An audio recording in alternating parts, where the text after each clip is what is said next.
반갑습니다. 오늘이 절기상 처서인데요. 날씨가 진짜 더위가 정말 한풀 꺾인 것 같습니다.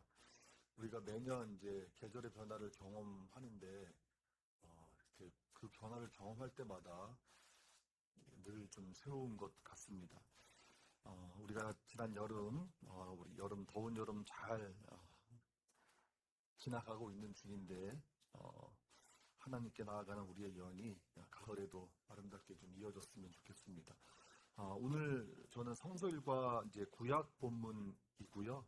이사야 51장 1절부터 6절 말씀 가지고 나의 구원은 영원히 있을 것이고 이런 제목으로 함께 은혜를 나누겠습니다. 우리 이제 교회는 하나님 그 성경 말씀을 개역 개정 성경이 아니라 새한글 성경을 보니까 조금 생소한 그런 성경 용어일 수 있지만 함께 은혜 받는 시간 되었으면 좋겠습니다. 그 폴란드를 대표하는 여성 작가 중에 올가 토카르추크라는 분이 있습니다. 이름이 좀 어렵죠. 올가 토카르추크. 이분이 이제 2018년에 노벨 문학상을 받았는데요. 이분 작품 중에 잃어버린 영혼이라는 아주 짧고 또 얇은 어른들을 위한 그림책이 하나 있습니다. 내용은 이렇습니다. 아주 바쁘게 살아가는 그 얀이라고 하는 남자가 어느 날 숨이 막힐 것 같은 그런 기분이 들고 또 자기 이름을 이렇게 정확하게 기억하지 못하는 상태가 되니까 걱정이 되어서 의사를 찾아갑니다. 그때 의사가 그 얀에게 이런 이야기를 합니다. 화면을 한번 띄워주실까요? 누군가 위에서 우리를 내려다보면 세상은 땀 흘리고 지치고 바쁘게 뛰어다니는 사람들로 그리고 그들을 놓친 영혼들로 가득 차 보일 거예요. 영혼은 주인의 속도를 따라갈 수 없으니까요. 그래서 큰 혼란이 벌어져요. 의사는 이제 얀이라고 하는 남자가 영혼을 잃어버렸다고 진단합니다. 그래서 시간이 걸리더라도 영혼을 기다리라고 처방을 내리죠. 이후에 얀은 의사의 처방대로 영혼을 기다리는 자기만의 시간을 가집니다. 그러다가 드디어 지치고 상처 입은 영혼을 만나게 됩니다. 그리고 얀은 이제는 내 영혼이 따라갈 수 없는 속도로는 아무것도 하지 않겠노라고 다짐하면서 그 이후의 삶을 행복하게 살아갔다는 그런 이야기입니다. 이게 이제 잃어버린 영혼이라는 그림책의 내용인데요. 우리 교회 저기 수가에 꽂혀 있습니다. 뭐 맘 먹고 읽으면 5분도 안 되게 읽을 수 있는 아주 짧은 내용의 그림책인데 이 이야기를 들으시면서 어떤 생각이 드시는지 모르겠습니다. 저는 그 잃어버린 영혼이라는 그림책을 읽으면서 이렇게 한번 성찰해봤습니다. 도대체 왜 우리는 바쁘게 살아가는 걸까? 혹시 남들이 뛰니까 뛰어야 할 이유도 모르면서 남들이 뛰니까 나도 동나라 뛰는 것은 아닐까? 세상이 요구하는 기준에 뒤처지지 않으려고 억척스럽게 살아가긴 하는데 정작 내 영혼이 뒤처지는 건 잊어버리고 사는 것은 아닐까? 정말 그런 생각이 들었습니다. 그래서 앞만 보고 살 게 아니라 잠시 멈추어서 뒤를 돌아보는 삶을 살아야겠다 싶었습니다. 우리가 인생을 살면서 어디로 가는지도 참 중요하지만 내가 지금 어디쯤 와 있는지 어디서부터 시작했는지를 돌아볼 필요가 있다는 말씀입니다. 그런 측면에서 오늘 본문은 우리에게 참 중요한 말씀입니다. 우리가 지난주에 이사야 56장 말씀을 나누었는데요. 이사야 56장의 말씀이 우리가 어떻게 살아야 할지를 일깨워주는 말씀이었다고 한다면 오늘 읽은 이사야 51장의 말씀은 우리가 어디서 왔는가를 일깨워주는 말씀입니다. 저는 우리가 우리 존재의 뿌리를 알아야 한다고 생각합니다. 그러기 위해서 잠시 멈출 필요가 있습니다. 올가 토카르추크의 표현을 들리면 잠시 멈추어서 잃어버린 내 영혼을 기다리는 시간을 갖는 거죠. 그래야 눈앞에 보이는 세상의 속도와 기준에 휩쓸리지 않는다고 저는 생각합니다. 우리가 어디서 왔는지를 알면 우리가 어떻게 살아야 하는지도 분명하게 알 수 있기 때문입니다. 오늘 우리가 읽은 이사야 51장은 포로기 후반부를 반영하는 말씀입니다.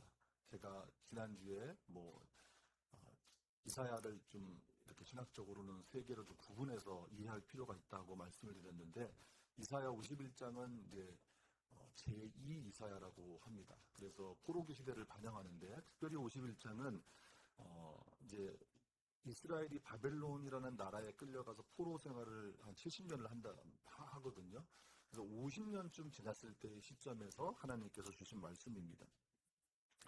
여러분 한번 생각해 보십시오. 한두 해도 아니고 하여튼 전체 포로 기간을 따지면 70년의 세월입니다. 70년이라는 포로 기간을 보내면서 그들의 마음이 어땠을까요? 나라도 잃었고 예루살렘 성전도 무너졌습니다. 바벨론이라는 절대 강국의 문명 속에서 살아갔지만 그들은 그 문명 속에서 이방인에 불과했습니다. 그리고 아무런 힘도 없는 포로에 불과한 존재였습니다. 그래서 자존감도 완전히 바닥이었을 것입니다. 하나님께 선택받은 민족이라고 늘 자부해왔지만 지금 그들이 처한 현실은 하나님께 버려진 것 같은 그런 현실이기 때문입니다. 그런데 그들을 향해서 하나님께서 이렇게 말씀하십니다. 1절 말씀을 보십시오. 내 말을 들어라. 공의를 뒤쫓아가는 사람들아, 여호와를 찾는 사람들아, 보아라 바위를, 그 바위에서 너희가 잘려나왔다. 보아라 우물의 굴을, 거기서 너희가 깨뜨려져 나왔다. 하나님은 지금 지쳐있는, 그리고 좀 영적으로 피폐해져 있는 이스라엘 백성들에게 걸음을 멈추게 하시고 뒤를 돌아보게 하십니다. 바벨론과 싸워라, 그렇게 다그치는 것도 아니시고, 그리고 너희들의 죄악 때문에 이러한 포로의 생활을 하고 있다 이러면서 그들을 탓하지도 않으셨습니다. 대신 너희들이 어디에서 비롯된 존재인지를, 그 뿌리를 찾아가게 하십니다. 보아라 바위를, 그 바위에서 너희가 잘려나왔다. 보아라 우물의 굴을, 거기서 너희가 깨뜨려져 나왔다. 여기서 바위 그리고 우물의 굴은 메타포입니다. 바위는 아브라함을 빗댄 은유이고 우물의 굴은 사라를 빗댄 은유입니다. 그래서 2절에서 부연하듯이 다시 말씀하십니다. 여러분 2절을 보십시오. 보아라 아브라함을, 너희의 조상이다. 보아라 사라를, 그가 너희를 낳았다. 한 사람 아브라함을 내가 불러냈다. 그에게 복을 내려 자손이 많아지게 해주었다. 여러분 바위를 한번 생각해 보십시오. 바위는 큰 돌덩어리입니다. 그 단단하고 메마른 돌덩어리 그 자체에서는 생명이 자랄 수가 없습니다. 우물의 굴도 마찬가지입니다. 우리가 개역개정 성경을 보면 이 우물의 굴을 우묵한 구덩이라고 번역을 했는데요. 히브리어 성경을 보면 돌이나 흙을 파낸 굴을 의미하는 단어를 썼습니다. 그래서 바위와 짝을 지어서 생각을 하면 생명이 시작될 수 없는 환경을 강조하는 표현이라고 이해하시면 됩니다. 아브라함과 사라가 그런 존재였다는 말씀입니다. 자식을 낳을 수 없는, 그들에게서는 새로운 생명을 기대할 수 없는 메마른 바위 같고 우묵한 구덩이 같은 사람들이었습니다. 그런데 하나님께서 그 바위를 잘라내서, 아까도 말씀드렸지만 그 바위 자체에서 어떤 생명도 자랄 수 없잖아요. 그런데 하나님께서 그 바위를 잘라내서 생명을 만들어내셨습니다.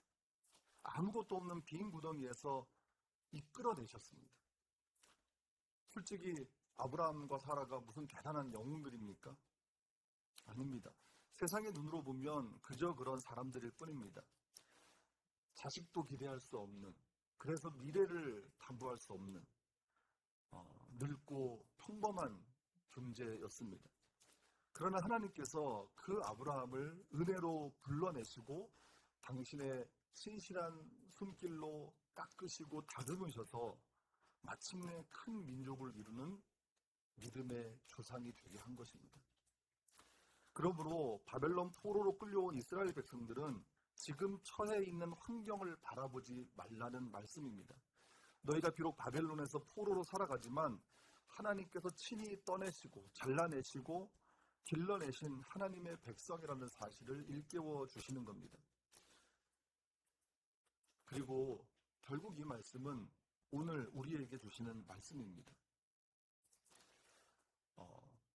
제가 김승범 집사님 이야기 들으니까 우리 여인아가 이제 주일마다 예배 드릴 때 이스라엘 이야기를 많이 하니까 왜 이렇게 이스라엘 이야기를 많이 하냐고 제가 전해 들었어요. 그런데요, 우리가 이스라엘 백성들입니다. 왜냐하면 여러분 잘 아시겠지만 안타깝게도 이스라엘 백성들은 하나님의 백성으로 선택받았지만 그들의 끝이 하나님의 백성답게 사는 것으로 끝나지 못했습니다. 그래서 로마서 11장에서 바울이 이야기하죠. 잘 가꾼 올리브 나무 가지 가운데 몇 개가 잘려나갔다고. 개역개정 성경에서는 감람나무라는 표현을 쓰는데 우리 새한글 성경에는 올리브 나무라고 합니다. 올리브 나무를 잘 가꾸었대요.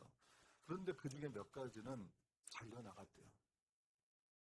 하나님의 백성으로 선택받았지만 버림받은 이스라엘 백성들을 이야기하는 거죠. 그러나 예수 그리스도를 믿는 우리는 그것들 사이에 접붙여졌다고 말씀합니다. 우리가 새로운 이스라엘 백성이라는 이야기입니다. 여러분, 우리는 우연히 세상에 던져진 존재가 결코 아닙니다. 살다 보니까 어찌어찌 하다 보니까 이 자리까지 나온 게 절대 아닙니다. 하나님께서 예레미야를 선지자로 부르실 때에 내가 너를 엄마 뱃속에 짓기 전에 너를 알았다라고 말씀하십니다. 그런데 예레미야만 그렇게 아신 것이 아니라 우리도 그렇게 엄마 뱃속에 짓기 전에 하나님께서 우리를 아셨습니다. 에베소서의 말씀처럼 세상의 기초를 놓으시기 전에 그리스도 안에서 우리를 선택하셨습니다. 그러므로 우리는 결코 무의미한 인생이 아닙니다. 하나님의 거룩한 뜻 가운데서 친히 떼어내시고 잘라내신 하나님께서 친히 이끌어내신 은혜의 자녀들입니다. 여러분, 이 사실을 아는 게 정말 중요합니다. 왜냐하면 우리가 하나님의 주권과 사랑으로 시작된 존재라는 것을 믿음으로 인정하게 되면 현실을 바라보는 눈도 완전히 달라지기 때문입니다. 여러분, 3절을 보십시오. 예언자의 말입니다. 참으로 여호와께서 시온을 위로하셨습니다. 시온의 모든 황폐한 곳을 위로하셨습니다. 시온의 광야를 에덴처럼 만드셨습니다. 시온의 거친 땅을 여호와의 동산처럼 만드셨습니다. 즐거움과 기쁨이 그 안에 있습니다. 감사 찬양과 악기 소리도 납니다. 하나님은 우리가 살아가는 환경이 황폐하다는 것을 잘 아십니다. 모르지 않으십니다. 그것을 부정하지 않으십니다. 포로로 살아가는 이스라엘 백성들이 그리고 우리가 겪고 있는 메마른 사막 같고 거친 땅 같은 팍팍한 삶의 현실을 하나님께서 모르지 않으십니다. 그러나 예언자는 그 거친 땅이 거친 땅으로 끝나지 않는다고 선언합니다. 그 땅을 만지시는 분이 바로 우리를 지으시고 우리를 불러내신 하나님이기 때문입니다. 우리는 보통 어려운 문제가 다 풀렸을 때, 힘든 과정이 다 지나갔을 때 그때서야 안도하고 감사와 기쁨을 드러냅니다. 우리의 마음이 외부의 조건에 매여 있기 때문입니다. 사실 대부분의 사람이 그렇습니다. 제가 여기서 거룩한 사람처럼 설교를 하고 있지만 저 역시 다르지 않습니다. 저도 여러분과 똑같은 사람입니다. 그것이 우리 인간의 연약함이겠죠. 그러나 하나님께서 그런 모습을 바라는 것은 아니십니다. 비록 내 삶이 광야 한가운데 머물러 있을지라도 나를 선택하시고 이끌어 가시는 하나님의 손길을 신뢰하기를 원하십니다. 하나님이 내 삶을 붙들고 계심을 신뢰하면서 거친 땅에 살아도 감사와 찬양이 흘러나오는 것을 원하십니다. 상황이 변해서 기쁜 것이 아니라 내가 누구의 손에 붙들려 있는지를 알기 때문에 기뻐하는 그런 사람들이 되기를 원하십니다. 자, 4절과 5절에서 하나님은 우리의 시야를 더 넓게 가질 것을 요구하십니다. 4절과 5절을 한번 보실까요? 나의 말에 주의를 기울여라.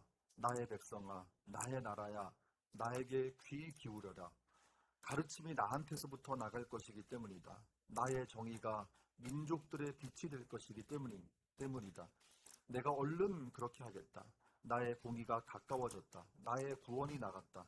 그래서 나의 두 팔이 백성들을 심판할 것이다. 바닷가 사람들이 나를 애타게 기다리고 나의 팔에 희망을 걸 것이다. 이게 무슨 의미의 말씀일까요? 하나님은 이스라엘 민족 하나만 겨우 붙들고 계시는 작은 하나님이 아니라는 것입니다.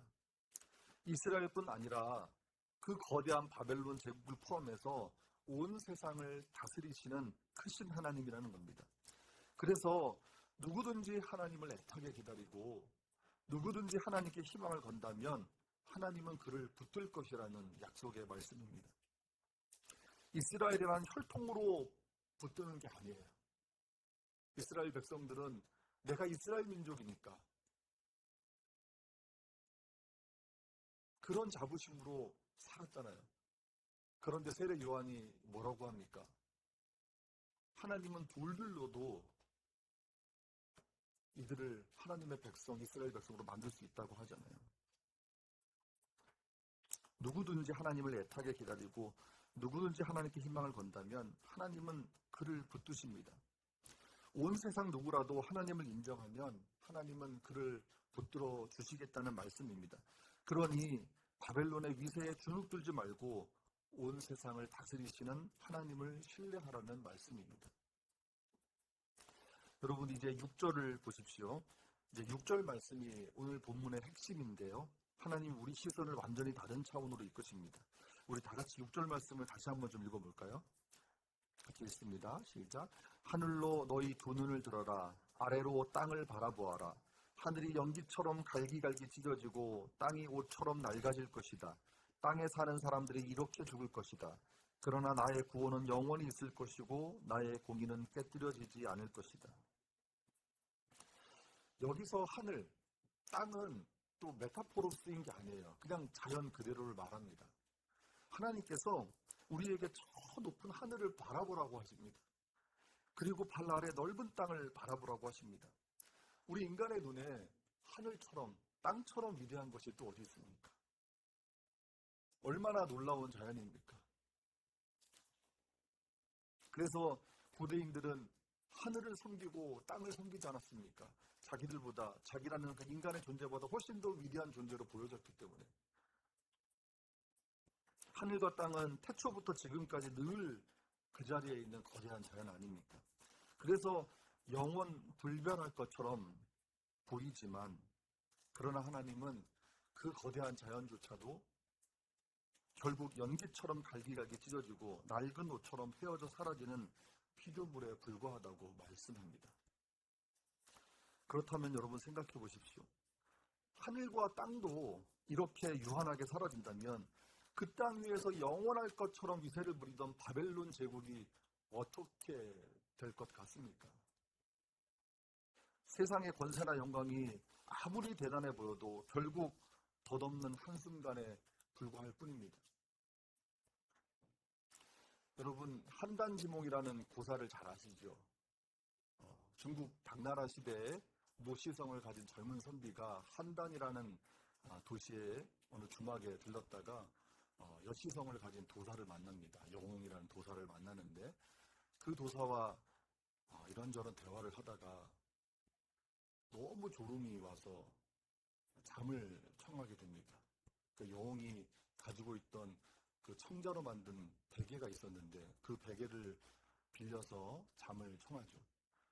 근데 잠을 자다가 꿈에서 50년이라는 큰 세월을 꿈에서 이제 겪는 겁니다. 그래서 온갖 부귀영화를 다 누려요. 이제 꿈속에 있을 때는 마치 현실처럼 생각됐겠죠. 그러다가 잠이 딱 깨어서 보니까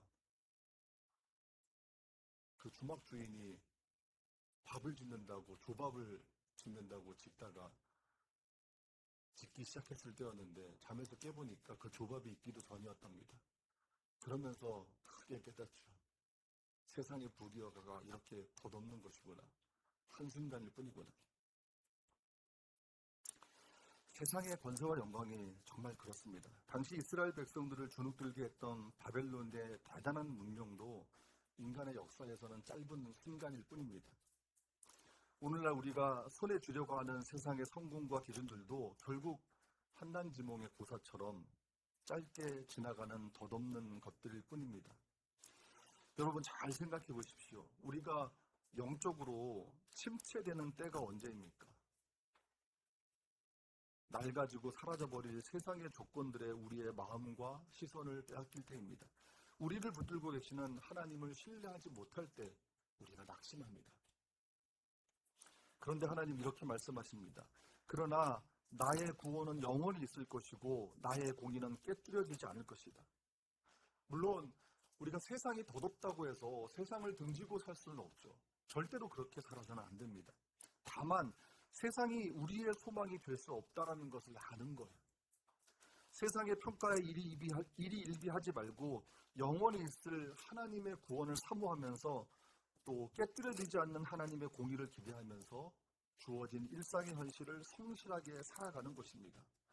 우리를 붙들고 계시는 하나님의 손길을 신뢰하면서 세상에서 담대하게 살아가는 것입니다. 그것이 하나님이 우리에게 바라시는 삶의 모습입니다. 여러분 오늘 말씀을 이제 맺겠습니다. 혹시 지금 내 삶이 너무 바쁘고 분주하지는 않습니까? 혹시 막막하고 답답하지는 않으십니까? 아니면 내 삶이 너무 초라한 것처럼 느껴지지는 않으십니까? 그렇다면 잠시 멈추십시오. 내 영혼이 따라올 수 있도록 그리고 내가 어디서 출발했는지를 돌아볼 수 있도록 영적인 멈춤의 시간을 가지시기를 바랍니다. 우리는 세상에 우연히 만든 존재가 아닙니다. 하나님께서 친히 불러내신 존귀한 하나님의 자녀들입니다. 그러나 연기처럼 사라질 세상의 조건들에 마음을 빼앗기지 마시고 나의 구원은 영원히 있을 것이고 나의 공의는 깨뜨려지지 않을 것이다 말씀하시는 하나님의 말씀 위에 굳건하게 서시는 저와 여러분이 되기를 주님의 이름으로 축복합니다. 찬양하겠습니다. 찬송가 408장입니다. 죄송합니다. 408장이 아니라 401장입니다.